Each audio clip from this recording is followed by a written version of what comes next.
नमस्कार दोस्तों, स्वागत है आपका अपने YouTube चैनल मैथ्स स्टडी पर। अगर आप हमारे चैनल पर पहली बार है तो कृपया चैनल को सब्सक्राइब कर ले और बेल आइकन को जरूर दबाइए ताकि आप सबसे पहले हमारी वीडियो देख पाए।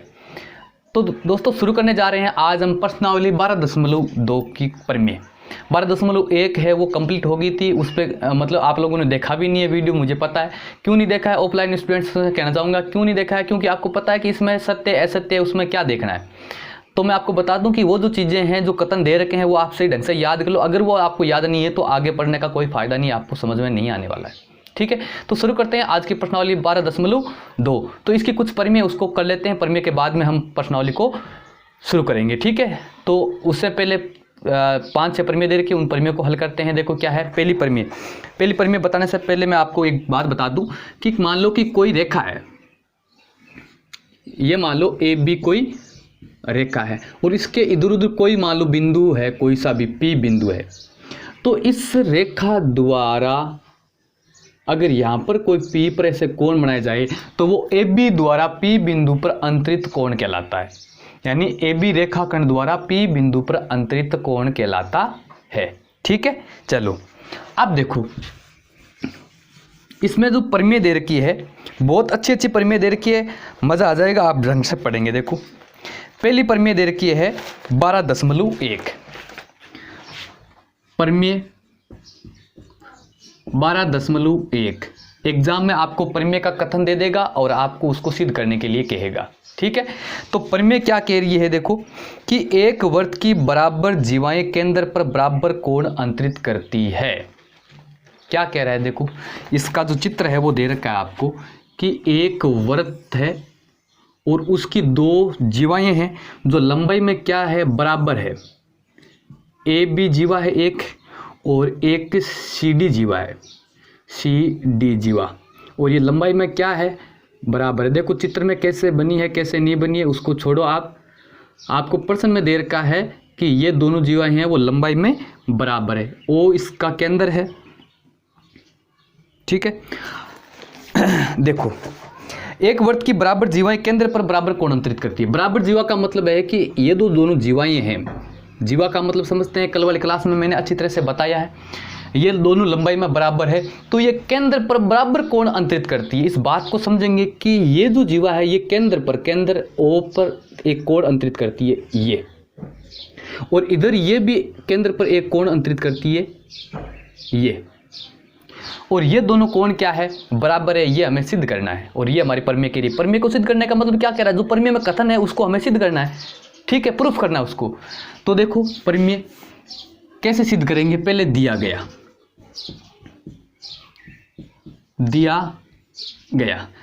क्या है, ए बी बराबर सी डी। ए बी और सी डी दोनों जीवा बराबर है। ये परिमेय में कह रखा है कि अगर जीवा बराबर है तो कोण भी बराबर, केंद्र पर अंतरित कोण भी बराबर होते हैं। ठीक है, तो केंद्र पर कौन से कोण अंतरित हो रहे हैं? एक तो ए ओ बी हो रहा है, एक सी ओ डी हो रहा है। ठीक है, तो ये तो हमें दिया गया है। हमें सिद्ध क्या करना है, क्या बताना है? परिमेय क्या कह रही है?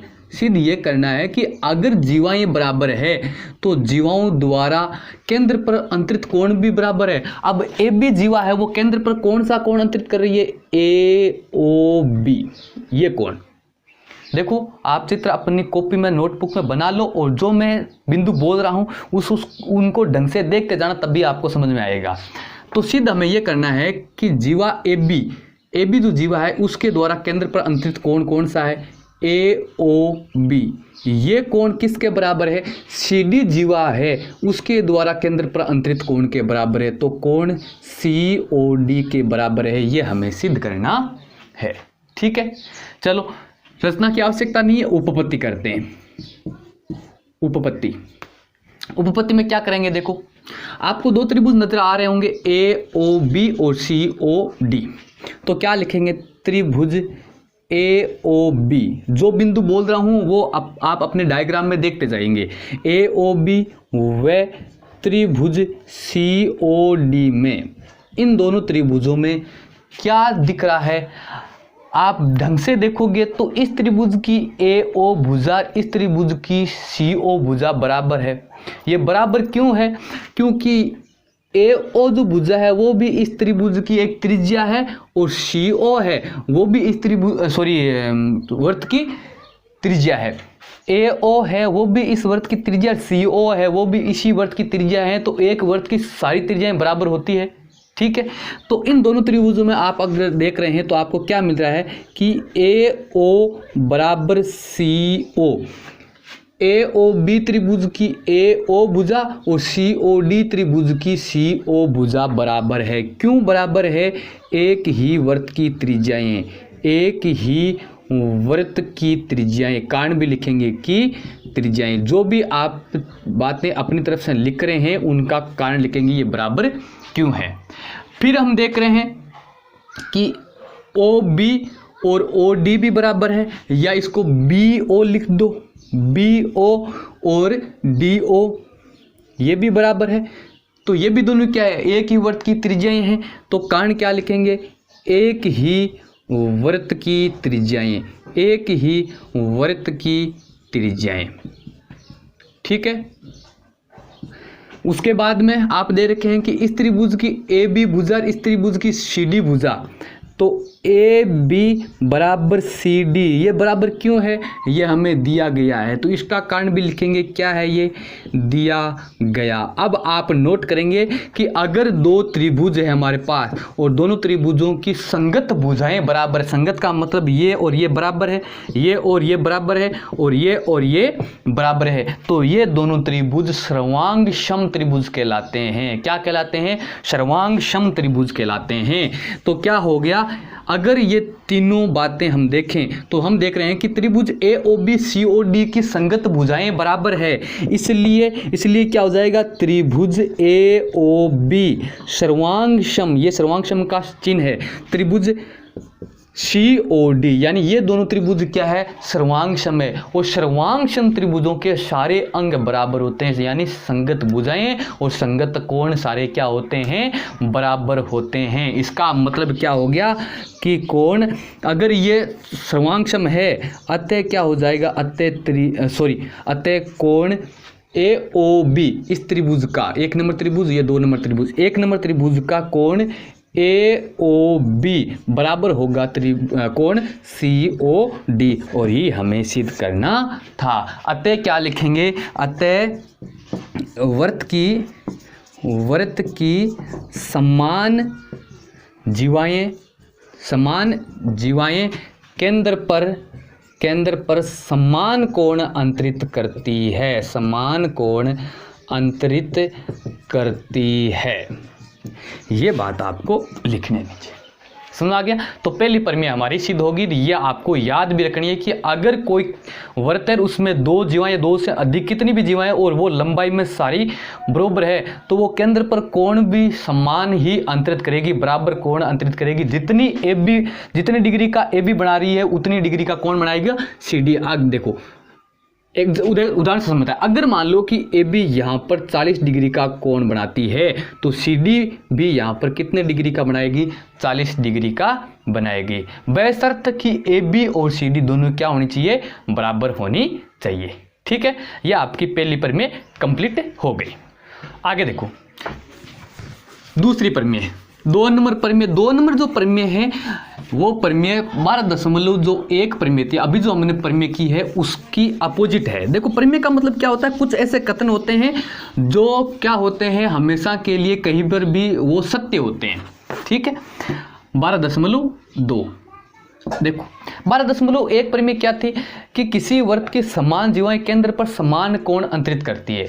और ये क्या उसके अपोजिट है कि अगर मान लो कि 2 जीवाएं केंद्र पर समान कोण अंतरित करती है तो वो जीवाएं बराबर होती है। क्या कह रहा है? देखो कि यदि एक वर्त की जीवाओं द्वारा केंद्र पर अंतरित कोण बराबर हो तो वह जीवाएं भी बराबर होती है। अब की बार क्या कह रहा है? देखो अभी जो प्रमेय पढ़ी थी उसका हम व्युत्क्रम सिद्ध करेंगे। जैसे AB और CD 2 जीवाएं दे रखी है और वो जीवाएं केंद्र पर समान कोण अंतरित करती है। समान कोण का मतलब क्या है? देखो ध्यान से देखेंगे।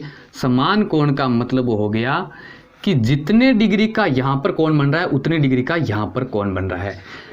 दो जीवाएं हैं, एक वृत्त में दो जीवाएं और वो दोनों जीवाएं केंद्र पर समान कोण अंतरित करती है। जैसे ये 40 डिग्री का है तो ये भी 40 डिग्री का है। ये मैं आपको एग्जाम्पल से बता रहा हूँ, आपको दे नहीं रखा है, ठीक है। तो हमें सिद्ध क्या करना है कि ये दोनों जीवाएं बराबर है। पहले वाले परिमेय में क्या दे रखा था, पहले वाले परिमेय में हमें यह दे रखा था कि अगर जीवाएं बराबर है तो केंद्र पर कोण अंतरित, जो केंद्र पर अंतरित कोण होते हैं वो बराबर होते हैं। अब की बार क्या कह रहा है, कोण बराबर है, ये दोनों कोण बराबर है। हमें यह सिद्ध करना है कि ए बी और सी डी क्या है, बराबर है।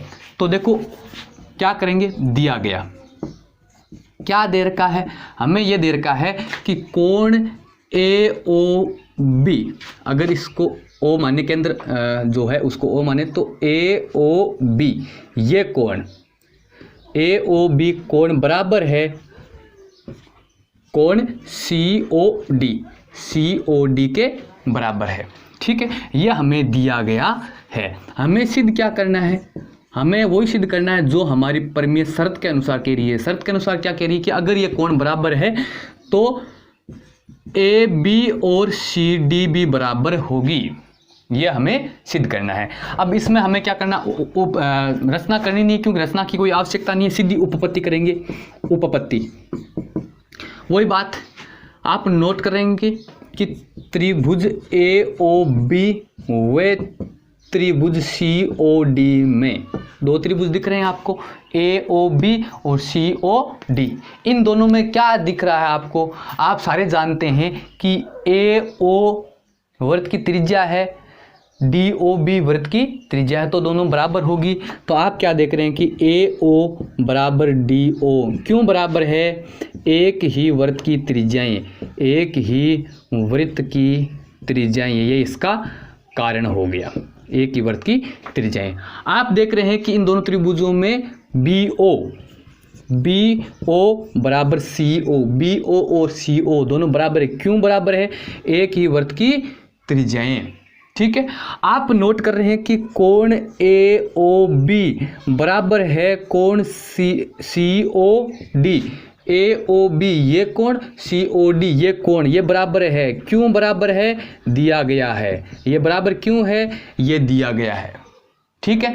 अब आप नोट करो यहाँ पर कि दो त्रिभुज है, ध्यान दो, दो त्रिभुज है और दो त्रिभुजों का एक कोण बराबर है और दो संगत भुजाएं बराबर है, तो वो दोनों त्रिभुज आपस में सर्वांगसम होते हैं। ये भुजा और ये भुजा बराबर है, ये कोण बराबर है, ये भुजा और ये भुजा बराबर है, तो ये दोनों त्रिभुज क्या कहलाते हैं, सर्वांगसम त्रिभुज कहलाते हैं। और इसको कहते हैं एस नियम से। कौन से नियम से, एस नियम। एस का मतलब होता है साइड एंगल साइड, यानी भुजा कोण भुजा नियम से त्रिभुज ए ओ बी सर्वांगसम होगा त्रिभुज सी ओ डी, यानी ये दोनों त्रिभुज क्या है, सर्वांगसम है। अगर ये दोनों त्रिभुज सर्वांगसम है तो इनकी संगत भुजाएं भी क्या होगी, बराबर होगी। अतः क्या हो जाएगा कि ए बी बराबर सी डी, इसकी ए बी भुजा इसकी सी डी भुजा क्या होगी,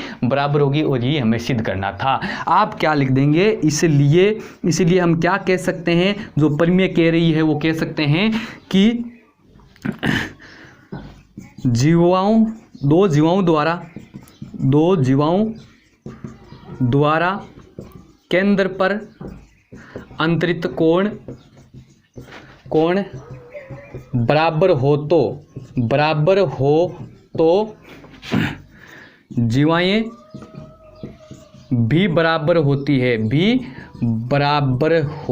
है, ये आप इसके नीचे लिखेंगे। समझ में आ गया, ये हमारी परिमेय 12.2 हो गई। ठीक है, समझ में आया। अगर समझ में आया तो आप स्क्रीनशॉट ले सकते हैं। आप अपनी जो नोटबुक है उसमें इसका जो परिमेय करा रहा हूँ इनका अभ्यास करेंगे। ठीक, आगे देखो तीसरी परिमेय क्या है। देखो ये दोनों परिमेय आपको याद रखनी है। परिमेय क्या है, अगर दो जीवों की लंबाई बराबर है तो केंद्र पर अंतरित कोण भी बराबर होंगे। अगर केंद्र पर अंतरित कोण बराबर है तो जीवों की लंबाई भी बराबर होगी। ठीक है, चलो परिमेय 12.3 क्या है, एक वृत्त के केंद्र से एक जीवा पर डाला गया लंब जीवा को समद्विभाजित करता है। देखो क्या है, एक वृत्त है और इसमें एक जीवा है, ये इसका केंद्र है। तो ये कह रहा है कि जीवा पर केंद्र से डाला गया लंब, यहां पर एक लंब डाला गया है। तो ये लंब है, ये इस जीवा को क्या करता है, समद्विभाजित करता है। समद्विभाजित का मतलब क्या कर रहा है, इस जीवा को दो बराबर भागों में बांट रहा है। समद्विभाजित, सम का मतलब समान, द्वि का मतलब दो, भाजित का मतलब भाग कर रहे हैं, दो भाग कर रहे हैं समान दो बार, जो लंबाई में बराबर हो। तो ये चित्र दे रखा है, ए बी जीवा है और ओ एम लंब डाला गया है जो ए बी को समद्विभाजित करता है, यानी दो बराबर भागों में बांटता है। मतलब ए बी और एम बी बराबर है। ठीक है, देखो पहले लिख लो दिया गया, क्या दे रखा है, ए बी जीवा है जिस पर केंद्र से ओ एम लंब डाला गया है, लंब डाला गया है। अर्थात क्या हो जाएगा कि ओ एम लंब है ए बी पर, ये हमें दे रखा है। हमें सिद्ध क्या करना है, हमें यह सिद्ध करना है कि ए एम बराबर बी एम, यानी ये और ये बराबर है, बराबर, ये तो सिद्ध करना है कि ये लंब समद्विभाजित है। लंब समद्विभाजित का मतलब है कि ए एम और बी एम दोनों क्या होगी, बराबर होगी, तभी तो ये समद्विभाजित होगा। तो ये हमें सिद्ध करना है। ठीक है, अब रचना करनी पड़ेगी, इसमें थोड़ी रचना की आवश्यकता है। तो रचना क्या करेंगे आप, ओ को ए से मिलाएंगे और ओ को बी से मिलाएंगे। तो क्या लिखेंगे, केंद्र ओ को बिंदुओं ए व बी से मिलाया, ये आपकी रचना होगी। उसके बाद में क्या करेंगे, उपपत्ति में क्या करेंगे, देखो जिसा है दो त्रिभुज दिख रहे हैं आपको, ए ओ एम और बी ओ एम। तो क्या लिख देंगे, त्रिभुज ए ओ एम व त्रिभुज ओ बी एम में, इनमें क्या देख रहे हैं आप, आपको पता है कि ए ओ और बी ओ बराबर है, क्योंकि ये दोनों एक ही वृत्त की दो त्रिज्याएं हैं। तो क्या लिखेंगे कि ए ओ बराबर बी ओ, कारण क्या लिखेंगे, एक ही वृत्त की त्रिज्याएं। समझ में आ रहा है, देखो दोनों त्रिभुजों में ए ओ और बी ओ दो त्रिज्याएं हैं, कारण हमने लिख दिया कि एक ही वृत्त की त्रिज्याएं। और क्या कह रहे, क्या देख रहे हैं आप दोनों त्रिभुजों में, देखो ओ एम बराबर ओ एम, ओ एम भुजा है, वो इस त्रिभुज की भी भुजा है और इस त्रिभुज की भी भुजा है। तो ये क्या होगी, उभयनिष्ठ भुजा होगी। उभयनिष्ठ का मतलब है कि दोनों त्रिभुजों की भुजा, उभयनिष्ठ भुजा। तो ओ एम है वो तो ओ एम के बराबर होगी, कारण लिख दिया हमें, ये क्या है, उभयनिष्ठ भुजा है। और क्या देख रहे हैं कि कोण ओ एम ए, कोण ओ एम ए बराबर होगा कोण O M B. O M A इधर वाला कोण और ये वाला कोण, ये बराबर है, क्योंकि ये दे रखा है कि हमें ये क्या है, 90 डिग्री का। 90 डिग्री का क्यों है, यहाँ पर दे रखा है, देखो ए बी जीवा है जिस पर केंद्र से ओ एम लंब डाला गया है, ओ एम ए बी पर क्या है, लंब डाला गया है। तो ये कोण दोनों क्या है, 90 डिग्री का हो गए, ये दोनों 90 डिग्री का हो गए। इसका मतलब ये भी एक समकोण त्रिभुज है और ये भी एक समकोण त्रिभुज है। और समकोण त्रिभुज के अंदर RHS नियम से दोनों त्रिभुज क्या हो जाएंगे, त्रिभुज AOM सर्वांगसम होगा त्रिभुज कौन सा, OBM। ये दोनों त्रिभुज क्या हो गए, सर्वांगसम सिद्ध हो गए। और सर्वांगसम है दोनों, तो थोड़ा सा इसमें नाम है, थोड़ा सा करेक्शन कर लेंगे, इसका नाम है AOM है तो BOM और ये हो जाएगा BOM। ये दोनों त्रिभुज क्या हो गए, सर्वांगसम हो गए। ये त्रिभुज और ये त्रिभुज, दोनों त्रिभुज क्या हो गए, सर्वांगसम हो गए। और सर्वांगसम हो गए तो उनकी समान भुजा, जो संगत भुजाएं वो भी क्या होगी, बराबर होगी। तो इसकी भुजा AB और इसकी भुजा MB दोनों क्या होगी, बराबर। अतः क्या हो गया कि AM बराबर BM और ही हमें सिद्ध करना था। तो क्या लिखेंगे, अतः इसलिए क्या करेंगे, हमारी जो परिमेय क्या कह रही है, इसलिए जीवा पर केंद्र से डाला गया लंब जीवा को समद्विभाजित भाजित करता है, समद्विभाजित करता है। यह आपकी प्रमेय होगी 12.3। आप इसका स्क्रीनशॉट ले लीजिएगा और अपने नोटबुक में इसका अभ्यास करेंगे। ठीक है, समझ में आया है? अगर नहीं समझ में आया तो आप कमेंट बॉक्स में ज़रूर बताएंगे, और फिर भी नहीं समझ में आया तो मैं आप मुझसे व्हाट्सएप पर कांटेक्ट कर लेना। जो नंबर आपको दे रखे हैं स्टूडेंट्स के लिए अलग से व्हाट्सएप जो बना रखा है, वहाँ पर आप मुझसे कांटेक्ट कर सकते हैं। यह आपकी प्रमेय होगी 12.3 वाली। ठीक है, चलो एक प्रमेय और करवा लेते हैं, फिर आज की क्लास हम यही समाप्त कर रहे हैं। नेक्स्ट जो प्रमेय है वो क्या है, देखो वो प्रमेय इसकी अपोजिट है। अपोजिट का मतलब इसका विलोम है। ये प्रमेय क्या थी कि केंद्र से जीवा पर डाला गया लंब जीवा को समद्विभाजित करता है। और अब की बार क्या है, देखो प्रमेय 12.14, प्रमेय 12.4 क्या कह रहा है कि किसी वृत्त की एक जीवा के मध्य बिंदु को मिलाने से किसी वृत्त की एक जीवा के मध्य बिंदु को केंद्र से मिलाने वाली रेखा जीवा पर लंब होती है। देखो एक जीवा है AB और उसका मध्य बिंदु है M। इसको अगर हम केंद्र से मिलाएंगे O से, ठीक है, केंद्र से मिलाने पर रेखा जीवा पर लंब होगी। ये जो रेखा खंड है वो जीवा पर क्या होगी, लंब होगी। यानी हमें सिद्ध करना है कि ये कोण 90 डिग्री का है। पिछले बार में क्या दे रखा है, ये कोण 90 डिग्री का है। हमने सिद्ध किया था कि AM और BM बराबर है, यानी इसको समद्विभाजित कर रहा है। और अब की बार क्या है कि ये मध्य बिंदु का मतलब क्या है, इसका ये समद्विभाजन कर रहा है। तो हमें ये सिद्ध करना है कि OM है वो AB पर क्या है, लंब है। तो देखो लिख लो, दिया गया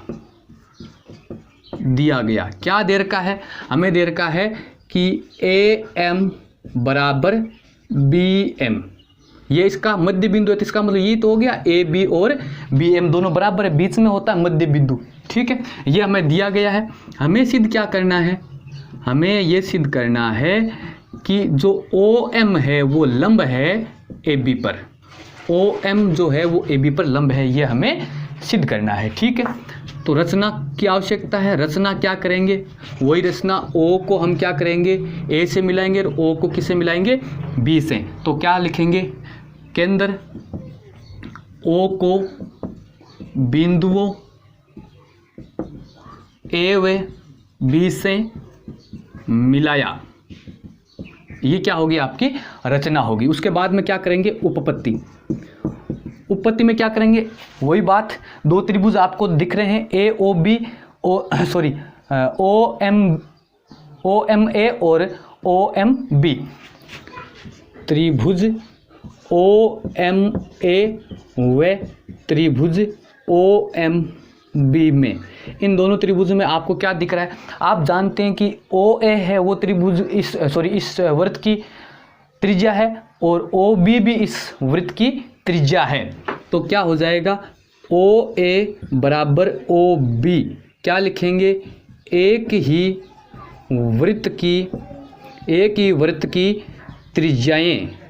ठीक है, आगे क्या लिखेंगे, OM बराबर OM भुजा है वो इस त्रिभुज की भी भुजा है, इस त्रिभुज की भी भुजा है।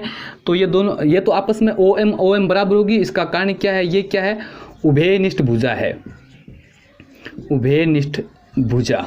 उभयनिष्ठ का मतलब जो दोनों त्रिभुजों की भुजा है। ठीक है, और क्या है, AM बराबर BM। AM और BM भी बराबर है क्योंकि ये आपको दिया गया। अब आप देख रहे हैं कि दोनों त्रिभुजों में SSS नियम, साइड या भुजा नियम से क्या हो जाएगा, त्रिभुज ये दोनों कौन से, OMA सर्वांगसम है त्रिभुज OMB। अगर ये सर्वांगसम है तो इनके संगत कोण भी क्या होंगे, बराबर होंगे। इसका मतलब क्या हो गया, इसलिए कोण OMA बराबर कोण OMB। OMA और OMB ये दोनों कोण क्या है, बराबर है। यह आपका समीकरण 1 हो गया। अब आप जानते हैं कि ये दोनों कोण क्या है, रेखिक युग्म कोण है। रेखिक युग्म कोण से कौन से होते हैं, देखो ध्यान दो, एक रेखा है, इस पर ये एक कोण बना हुआ है, सीधी रेखा, इस पर ये दो कोण बने हुए हैं, तो कोण 1 और कोण 2 क्या कहलाते हैं? रेखिक युग्म कोण कहलाते हैं। इन दोनों का योग कितना होता है? 180 डिग्री होता है। ठीक है, आगे क्या लिखेंगे? कोण OMA plus OMA plus OBM, इन दोनों का योग कितना होगा? 180, क्योंकि एक रेखा पर बने कोण है, प्लस कोण OMB बराबर 180 डिग्री। ठीक है, रेखिक युग्म कोण, इनका योग 180 क्यों आया? क्योंकि ये रेखिक युग्मक कोण है, रेखिक युग्मक कोण। अब देखो, ये पहली समीकरण तो क्या कह रही है? कोण दोनों बराबर है, और दूसरी कह रही है कि दोनों का योग कितना? 180 है। तो इसका मतलब एक कोण का मान 90 आया कि नहीं आया? इसलिए क्या हो जाएगा? अतः ये दो मान लो, 1 व 2 से क्या हो जाएगा कि कोण OMA बराबर कोण OMB बराबर 90 डिग्री, यानी ये कोण 90 डिग्री का, ये 90 डिग्री का। इसका मतलब क्या हो गया कि OMAB पर क्या है? लंब है। ये मैं यहाँ लिख दे रहा हूँ, इसलिए OM लंब होगा AB पर, और ये हमें सिद्ध करना था। ठीक है, तो ये प्रमेय होगी अपनी 12.4 प्रमेय आज हमारी कंप्लीट हो गई है। कुछ जो प्रमेय बच्चे हैं उनको हम आगे वाली क्लास में करेंगे। आज की क्लास हम यहीं समाप्त करते हैं। वीडियो को लाइक करना, शेयर करना, अपने दोस्तों को बता देना कि इस चैनल पर जो 10वीं क्लास की जो बुक है उसकी लाइव क्लासें लग रही है, तो वो भी इन क्लासों को अटेंड कर पाएँ और लॉकडाउन का जो समय चल रहा है उसका फ़ायदा उठा पाएँ। आज की क्लास हम यहीं समाप्त करते हैं। Love you, take care, bye bye, जय हिंद, जय भारत।